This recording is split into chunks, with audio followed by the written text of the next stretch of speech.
ഈ ഒരു സീൻ കാണുമ്പോൾ നിങ്ങൾക്ക് മനസ്സിലാവും നമ്മൾ എവിടെ ഉള്ളതെന്ന്.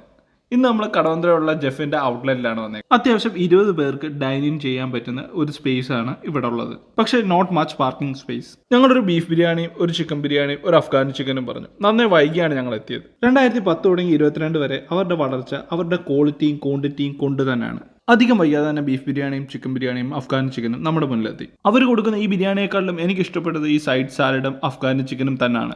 ഈ ബീഫ് ബിരിയാണിയുടെയും ചിക്കൻ ബിരിയാണിയുടെയും ടേസ്റ്റ് ഒക്കെ ഓക്കെയാണ്. ഒരു യമൻ മന്തിയുടെയോ സുർബിയാൻ റൈസിന്റെയോ ലഹം മസ്ലയുടെയോ മട്ടൺ ഹനീദിന്റെയോ ടേസ്റ്റ് പ്രതീക്ഷിച്ച് ആരും ഇങ്ങോട്ട് വരണ്ട. പിന്നെ അവരുടെ Afghani chicken worth trying it. Afghani ചിക്കനിൽ പോപ്പി സീഡ് അരച്ചൊരു ടേസ്റ്റ് ഉണ്ടായിരുന്നു. എനിക്കറിയത്തില്ല അവർ ചേർക്കുന്നുണ്ടോ ഇല്ലയോ എന്ന്, but I felt so.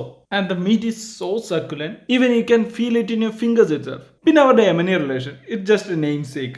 V hardly found any. ഇവരുടെ ലെമൺ ടീയുടെ പ്രൈസ് ആയിട്ടാണ് ഞാൻ ഞെട്ടിയത്, 25 രൂപ. അപ്പോൾ ആരും ലെമൺ ടീ കുടിക്കാൻ നിൽക്കണ്ട. പുതിയൊരു വീഡിയോ ആയിട്ട് വീണ്ടും വരുന്നതായിരിക്കും. ബൈ.